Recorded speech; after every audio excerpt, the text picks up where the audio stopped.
เอาไปกับกินบางนึกก็มักกินแห้งเวลายักเข้าแห้งอะนะมักกินที่สุดเลยนี่นะ แม่ดวงใจก็ดวงใจก็ไปยงก็ลงเพลหั่นน่ะ ที่ราคามันแพงแห้งเนาะอยู่พุ่นก็มีอยู่ทางนั้นพุ่นก็แพงกว่าอยู่นี้เนาะอันนี้มันเขาเจ้าเสียน้ำเปล่า ตอนนั้นน้องไปย่องเราว่าภาษาเราบ่ค่อยเป็นนะบ่ ๆ กะทาย อืมใกล้ๆมาอย่าง2868แมลงออกลึกไกลเด้อประโยงบอกที่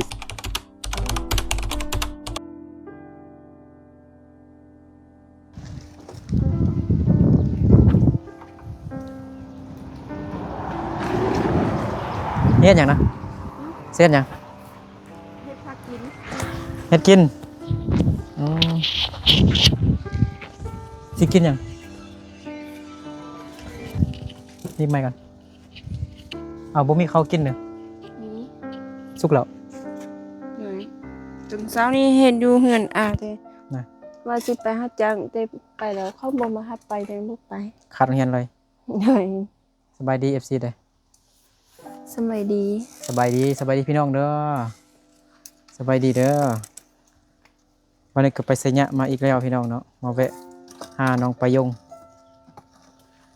พ่อแม่อาปงไปเมื่อวานนี้เนอะไปให้นะ เลย ขี่รถซิ่งไป เลย อ๋อเวลาก็ไปเบิดยังแต่น้องประยงคนเดียว แม่นบ่ แม่น ยังแต่น้องประยงคนเดียวแม่นบ่ แม่น เมื่อคืนมานอนอยู่ซะ ไป ฮะ ไปนอนนำอาละ นอนเฮือนอาบ่ เลย อืม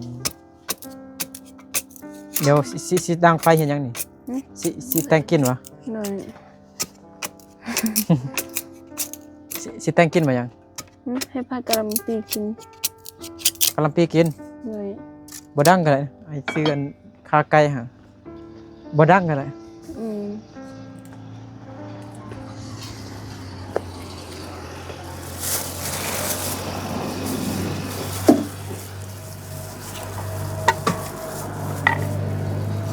อืม บ่ดังก็ได้ดังมื้อแรงเฮ็ดมื้อแรงเฮ็ดกินมื้อแรงเอาก็ได้เอ้า อืมขอบใจเด้อ โดย อยู่คนเดียวเหงาจักหน่อยเดี๋ยวเนาะ แม่น อืมตอนตอนแรงตอนค่ำมันนอนอยู่เฮือนอาตอนช่วยแล้วมากินข้าวอยู่เฮือนเฮาแม่นบ่ เลย อืมกินข้าวเลยจังหน่อยก็สิไปโรงเรียนแล้วโดนลายแฮงพี่น้องพี่ฝุ่นหลายวันนี้น้องประยงอยู่คนเดียวพ่อแม่น้องอาปงแล้วก็ไอล่าไปนอนอยู่ส่วนคิงเบิดยังแต่น้องประยงคนเดียวกินข้าวเลยอาจจะกินน้ำเลย เลย อันนี้ก็ไม่ได้กินข้าวเถอะเล็กมายังกันนะเล็กมายังกันตกยัง กินโมโห อ๋ออันนี้บกเครื่องสิไปให้ แม่น ว้าวไปยงสู้ชีวิตแห่งช่วงบุญสร้างนี่น้องไปยงบ่ไปโรงเรียนขาดโรงเรียนไปหาเงินสิไปลิ้นบุญสร้างว่าซะวันนี้บ่ได้ไปซ้ำขาดโรงเรียนตอนเช้า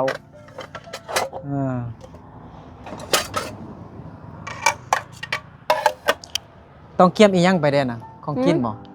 อยู่ทุ่งนี่มีมันยังซั่นนะ มีเดถ้วยกับบวงกับทุ่งยาง มันจะถ้วยกระบ้วงซื่อๆเบิ่งได้บ่ ฮะมีปลากระป๋องเลย ลื่นเลย ไปน้องประยงสิไปรับจ้างอยู่ส่วนมักโมคนจีนมาลงทุนอยู่ลาวเนาะเขาเจ้าเซาอันหน้าหั่นนะเพิ่นก็เลยเฮ็ดส่วนมักโมมักทั่วแล้วก็ให้คนลาวนี้ไปจ้างมือละ200,000กีบหรือว่าเท่าไหร่300บ่300 บาท300 400 300 กว่าบาทนี่แหละพี่น้อง เฮาต้องกินนอกเฮาต้องเอาข้าวเฮาไปเอาของกินเฮาไปมื้อละ200,000กีบหั่นอืมถ้ามื้อ150,000แม่นกินเนาอืมตอนเช้านี้น้องประยงก็กะเกียมมีน้ำแด่นี่เห็นบ่น้ำก็ให้ใส่ตุกนี่บ่เต็มซ้ำแล้วก็มีถ้วยเห็นบ่อุปกรณ์ไปบ่นึกก็เคยอยู่เคยเอาแบบนี้ไปแหละคือน้องประยงเลย ฮะ มันไปรับจ้างอ้ายก็เคยไปรับจ้างนะคนจีนนะแบบนี้แหละเอาถ้วยเอาบ่วงไปเอาซื้ออันของกินแห้งไปเป็นซีนหมูปิ้งอิหยังต่างๆเบิ่งอนุญาตเบิ่งธงน้องปายงเบิ่งมีอิหยังได้เอาไปนี่นะมีของกินบ่ หืม ปลากระป๋องบ่ เลย ปลากระป๋องป๋องหนึงเออบ่คาดแหละอันนี้นะ จริงเอาไปกับกินบางนึกก็มักกินแฮงเวลาอยากข้าวแห้งอะนะมักกินที่สุดเลยนี่นะคันบ่มีหมกเผ็ดกินอันนี้แทนหมกเผ็ดก็ได้แซ่บกินขิงแทนหมกเผ็ดก็ได้เออเราตอนเช้านี่คาดเฮียนเนาะ อืม คนจีนบ่มารับซ้ำ หึ คนจีนบ่มารับซ้ำนี่ บ่มา บ่มาซ้ำโอ้สิไปจักคนน่ะไปรับจ้างมื้อนี้นะ แม่ดวงใจก็ดวงใจก็ไปยงก็ลงเผาหั่น 4 คน5 คน เขาอยู่ถึงเขาเข้าไป อยู่เทิงเด้ เลย เออแต่มื้อนี้น้องดวงใจแม่ดวงใจแล้วก็พาเด้อแม่พาเด้อบ่ได้ไป บ่ได้ไป อ๋อน้องดวงใจน้อยบ่ เลย อ๋อมีหลายน้องดวงใจเด้พี่น้อง อยู่บ้านน้องประยงนี่มีน้องดวงใจเยอะเด้มีน้องดวงใจน้อยเด้อ่าอ้ายบ่กินเด้อกินเด้อไอ้ยอกซื่อไอ้เว้าลิ้นซื่อกิน กิน ข้าวแล้ว น้ำกำเลย กินเลยน้องประยงกินเลยบ่กินปลากระป๋องก็กินข้าไก่บ่กินข้าไก่ก็กินปลากระป๋องอ่าอยู่คนเดียวกินข้าวก็บ่แซ่บบ่เนาะกินข้าวแซ่บอยู่บ่ปกติเราแซ่บอยู่บ่ฮะ บ่ บ่แซ่บเนาะแม่นบ่ต้องมีพ่อแม่ต้องมีน้องอาปงให้ลากินนำหลายๆคนจึงแซ่บบ่กินข้าวผู้เดียวอืม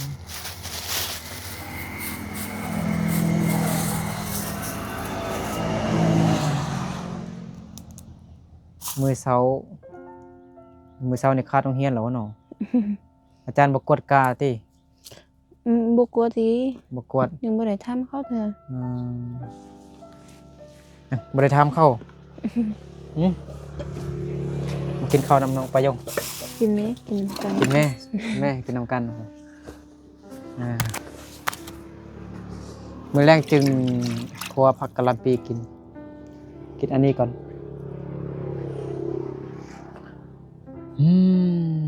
บ่นึกไปมื้อนี้ก็ว่าสิไปถ่ายบรรยากาศในงานบุญสร้างให้ FC ได้เบิ่งแหละแต่ว่ามันคือบ่ค่อยม่วนเทื่อบ่แม่นมือแท้เทื่อต้องแม่นวันที่14 15ก่อนเขาจึงเปิดงานอย่างเป็นทางการพี่น้องเนาะประยักมาเที่ยวมาชมงานบุญช้างเนาะอยู่เมืองสัญญบุรีแขวงสัญญบุรีมาได้เด้อเนาะ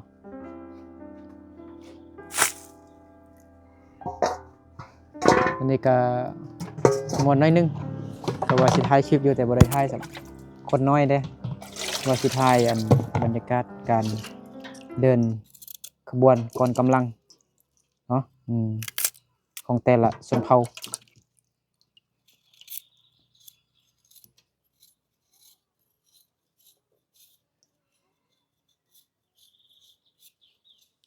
มื้อนี้ก็ว่าสิไป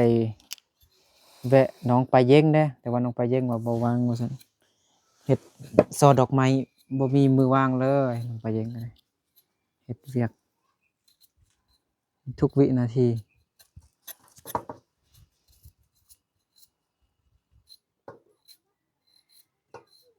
ปลายง แล้วอันที่อื่นนี่มีบ่ดินที่ปลูกเฮือนนี่นะ FC หลายคนก็ยังบ่เข้าใจเนาะ มื้อวานนี่บ่นึกก็บ่ได้อธิบายละเอียดให้ FC ได้ฟังเนาะคือดินน้องประโยงก็ได้แล้ว ดินที่อันผู้ใหญ่เพิ่นซื้อให้อัน 5,000หั่นน่ะแต่มันมันอยู่มันอยู่ไกลจากชุมชนมันอยู่ติดกับป่าหั่นน่ะมันอยู่ไกลไฟไกลน้ำไกลโรงเรียน ทางไปก็ลำบากนะแล้วผู้ใหญ่เพิ่นผู้ที่ช่วยซื้อดิน 5,000 บาทหันให้บ่นึกนี้ที่มาเบิ่งอ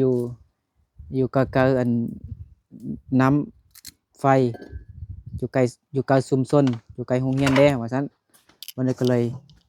ให้พ่อน้องประยงไปรอซอกแล้วมีแต่ราคาที่มันแพงนะเมื่อวานนี้ก็ไปเบิ่ง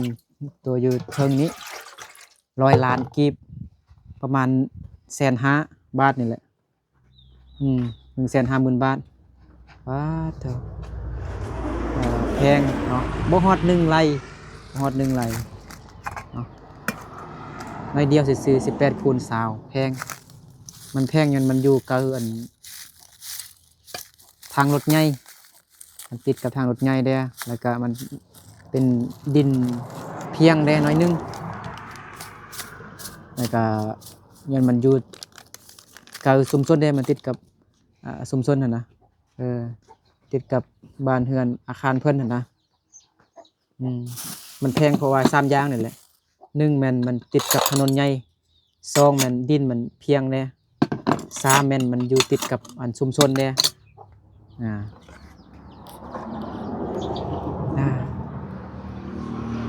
ราคามันแพงแฮงเนาะ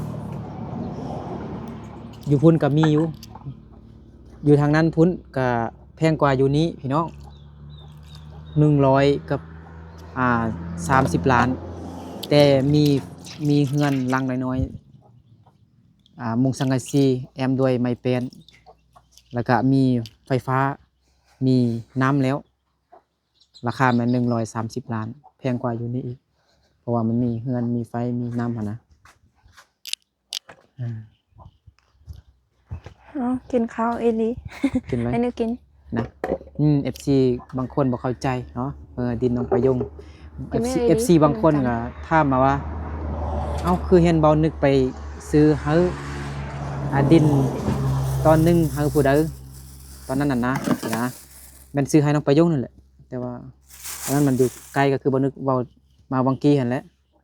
มันอยู่ไกลแฮงมันอยู่สูงแฮงมันอยู่ติดป่าอยู่ไกลน้ำไกลไฟไกลโรงเรียนไกลชุมชนผู้ใหญ่เพิ่นก็เลยให้ซอกหาที่อื่นเบิ่งว่าซั่นมันนึกก็ให้พ่อแม่น้องประยงซอกแล้วนี่แหละมันมีอยู่แต่ว่ามันแพงนะกินน้ำกันกินเลยน้องประยงกินข้าวเฮาบ่กินบ่ได้กินข้าวแล้วมีแต่มานั่งนำน้องประยงซื่อๆให้มีหมู่น้องประยงกินข้าวมันแซ่บเลยกินข้าวกับน้ำเบิ่งมออันนี้มันเขาเจ้าแซ่น้ำเปล่าๆขิงขาไก่พันบ่นึกซื้อมาตลาด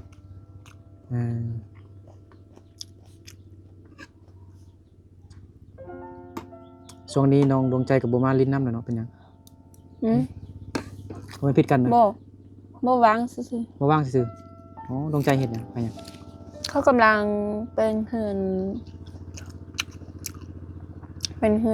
ดวงใจเขานี่เป็นขวาน่ะอ๋อเป็นคนคั่วแล้วกูไปเห็นน้องดวงใจแชทหาเด้อ๋อดวงใจว่าดวงใจไออ๋อข้อเป็นหยังนี่บ่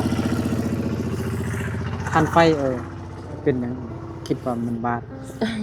น้องจับอันนี้ติเมื่อกี้ทานไฟนี่มันติดดำๆคอดำๆหาเงินเฮ็ดหยังหาเงินเฮ็ดหยังไหนไปลิ้นบุญ หาเงินไปลิ้นบุญช้างว่าซั่นไปเบิ่งช้างน้องประยงสู้ชีวิตแห่งช่วงนี้ช่วงบุญนี่พี่น้องหาเงินขาดโรงเรียนตลอด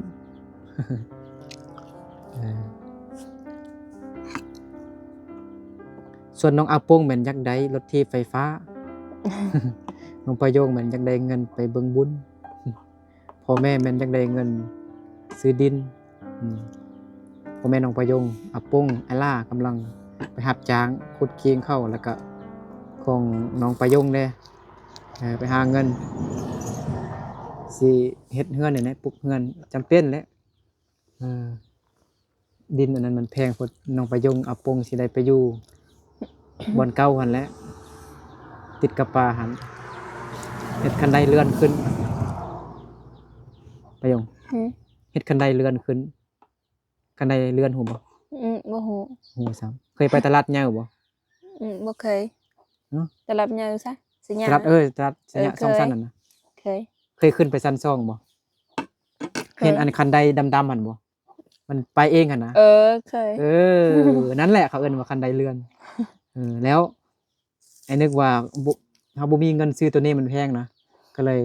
จำเป็นต้องได้อยู่อันบ่อนที่อันผู้ใหญ่เพิ่นซื้อให้หั่น 5,000 บาทหั่นบ่แม่นได้ 5,000 บาทได้หมื่นกว่าบาทพุ่นแหละ10,000 กว่าบาทพุ่นแหละเพราะว่าซื้อที่ดินก็ 5,000 บาทแล้วก็ปรับที่ดินหั่นอีก 5,000 บาทFC ผู้ใหญ่ใจบุญเพิ่นไอ้ปรีชาเพิ่นเนาะซื้อให้แล้วก็จ้างรถไถเพิ่นมาปรับหน้าดินหั่น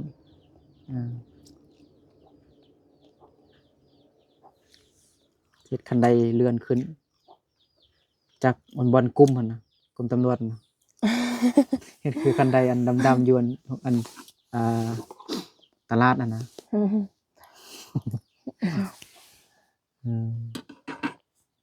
กินบ่ต้องอายได้กินขาไก่นะคือกินได้คิงฮะคือบ่เห็นกินไก่นะกินน่ะมันอยู่ทางนี้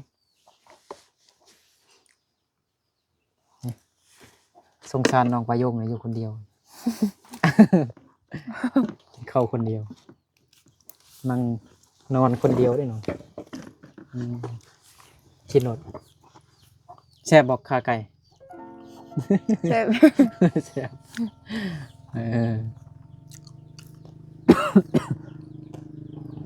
แรกนี่ไปโรงเรียนเนาะเลย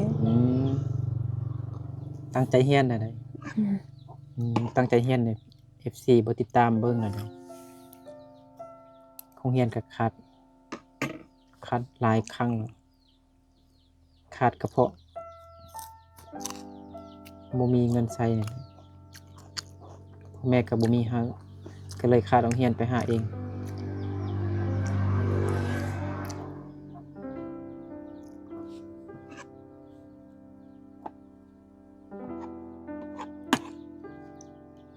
ไอ้ก็อยู่คนเดียวเนี่ยไอ้กินข้าวกับน้ำสิเนาะ บ่เฮ็ดกินเนาะ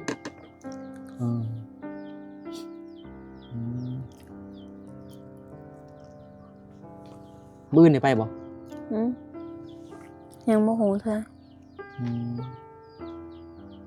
บางคน FC บางคนเนี่ยยกน้องประโยงเด้100 ล้านนี่เป็นค่าดองน้องประโยงได้บ่ FC ยกว่าซั่นเห็นเขาคอมเมนต์เข้าใจบ่เขา FC ว่าอันค่าดินมันแพงพุ่นน่ะ100 ล้านพุ่นเขาว่าถ้ามี FC ฝั่งไทยมาแต่งเอา100 ล้านเป็นค่าดองน้องประโยงมีแต่10 ล้านซิ น้องประโยงมา10 ล้านนั่นกินตักกินคำใหญ่ๆเลยนะกินหลายๆเด้ผู้น้อยอยู่กินหลายๆผู้ใหญ่เด้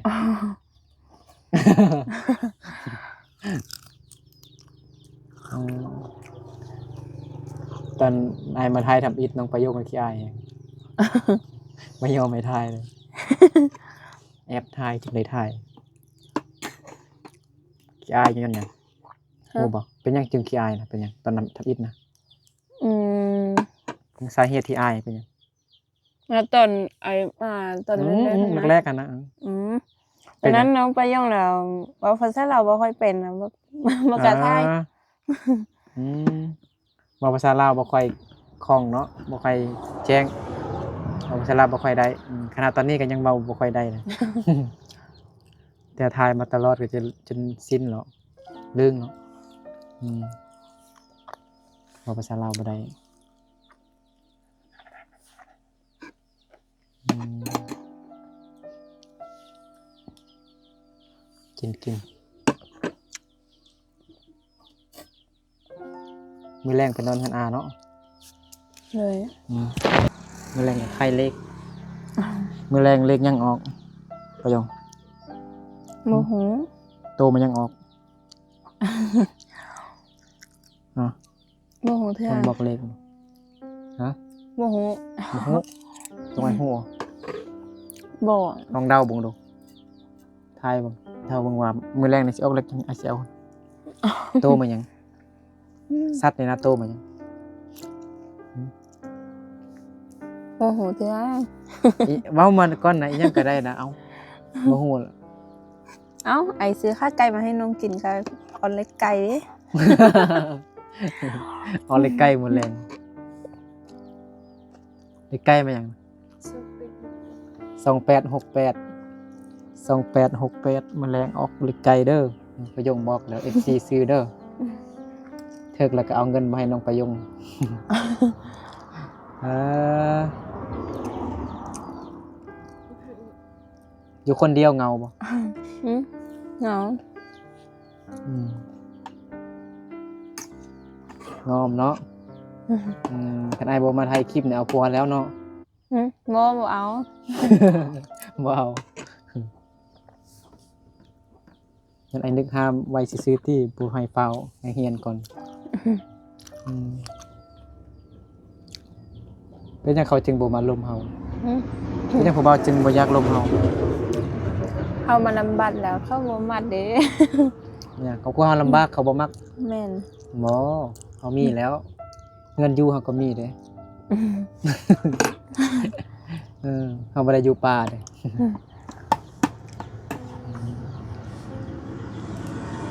เขาบ่มักเฮายันเฮาลำบากเด้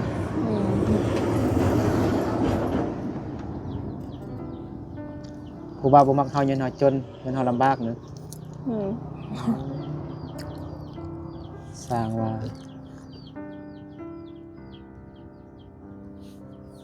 ข้าไก่แซ่บบ่ เสร็จ กินน้องประยงก็กินข้าวเก่งอยู่กินข้าวเก่งกว่าน้องอาปง FC มากินน้ำน้องประยงเด้อลืมเอิ้น FC กินน้ำเนาะ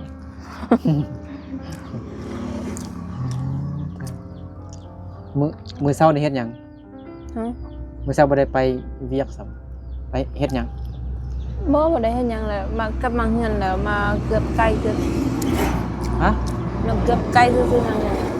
มาเกือกไก่ซื่อ หน่ ๆ อย อ๋ออาบน้ำอยู่ซะ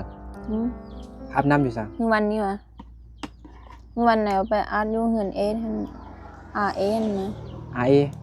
หน่อย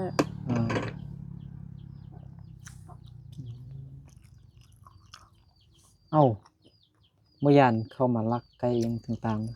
ๆไปชวนน้องบ่ดวงใจมันนั่นน่ะน้องโดยชง พอว่าไปนอนอยู่เฮือนอาดีกว่า นะฉันก็จับเป็ดจับไก่ใส่คอก่อนโอ้ยก็นั่นเดี๋ยวเนาะมีเข็มทางอีกอันนี้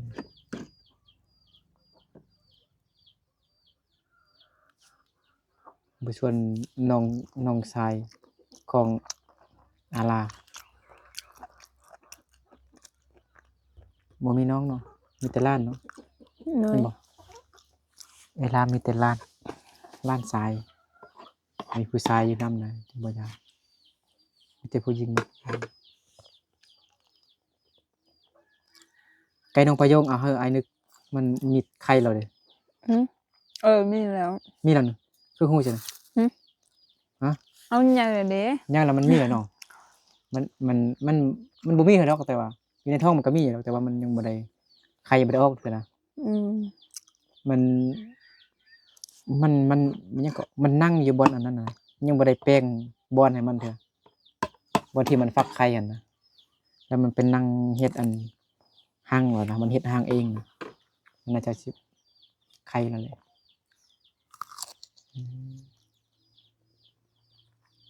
ก็แต่กินขี้เก่งเลยหมดเป็นหัวสองหัวประยง ฮะ มากินขี้เก่งแฮะ ที่มันเซฟเด้ ความฝันช่วงนี้ของน้องประยงอยากได้เงินไปเบิ่งบุญเหมือนบ่ ให้น้องดวงใจคอมเมนต์อยู่ว่าอยากไปว่าซั่นเห็นไอ้นึกลงรูปสร้างคลิปวิดีโอสร้างน้อยเต้นโยก น้องดวงใจคอมเมนต์ว่าอยากไปว่าซั่นแล้วก็ส่งสติกเกอร์มา ให้อยากไปน้องดวงใจก็อยากไป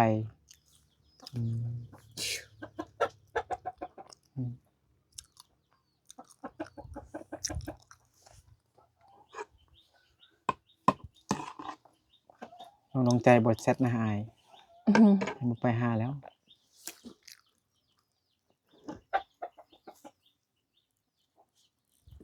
น้องดวงใจขี้คุย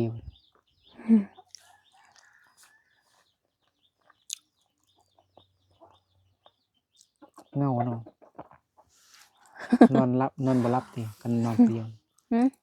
นอนบ่หลับติกันนอนผู้เดียว บ่ ตอนกลางเว้นเด้ ฮะ กลางเว้นนอนหลับบ่ บ่ ฟังนิทานมันจะเคลียร์โทรศัพท์น่ะเนาะมันซื้อบ่อ่านแหละบ่เฮียนน่ะติ บ่ ฮะเข้าใจบ่หนังสือบ่เฮียนน่ะ เฮียน คือว่าบ่มันสิบ่เข้าใจเนาะบ่ไปก่อนอื้อๆไปก่อนเนาะอืมมื้อแรงไปโรงเรียน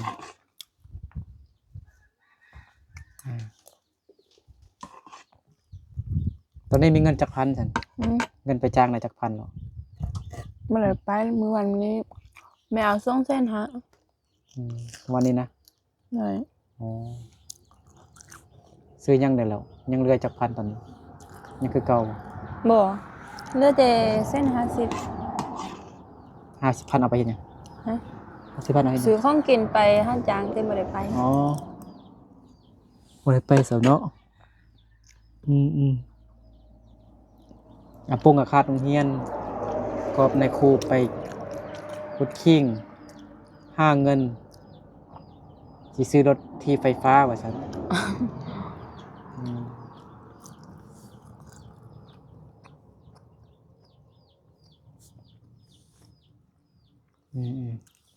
เอาเงินให้น้องประยง50,000ไปโรงเรียนน่ะ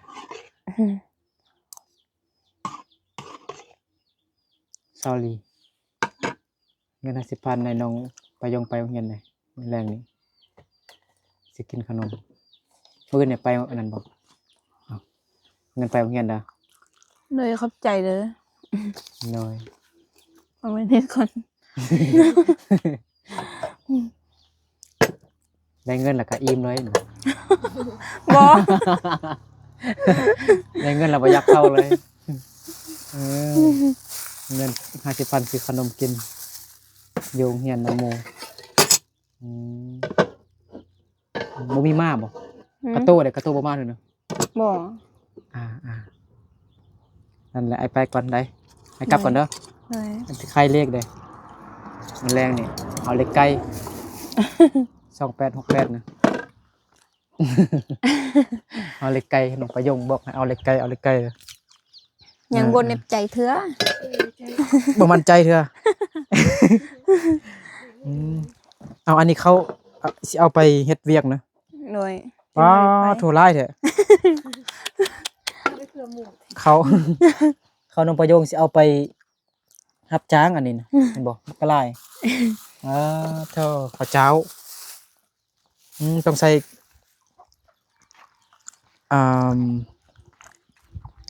ทุ่งยางเนาะใส่แอบบ่ได้เนาะ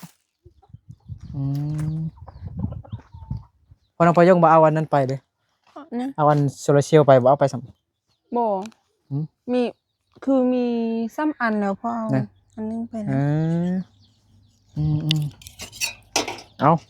จังได้ก็สู้ๆเด้อไปโยงไปกลับก่อน เลย ตั้งใจเรียนเด้อครับเรียนหลายเป็นกฎกาบ่ต้องคาดโรงเรียนเด้อ เลย เป็นกฎกาบ่ต้องคาดโรงเรียนเด้อได้ยินบ่ อย่างนี้ อืมเบิ่งคอน้องไปโยง นี่ ทานไฟติดน่ะ มึงดู เบิ่งไหมจะจับทานไฟอยู่ใส่ อือ ดำๆอยู่เห็นบ่ เมื่อกี้ไปยงอันว่าสิเล่นไฟเนาะติดนี้ เอาดังไฟจับแล้วไปเกาคอเกาแก้มบ่ เอาเงินเมียนเด้มากลับก่อนเด้อเอา เลย บ๊ายบายเด้บ๊ายบายเจอกันใหม่พี่น้องอยู่ดีไม่แห้งเด้อขอบใจขอบคุณ FC เบิดสุขุทุกคนที่เข้ามาติดตามรับชมแต่ต้นจนจบเนาะไป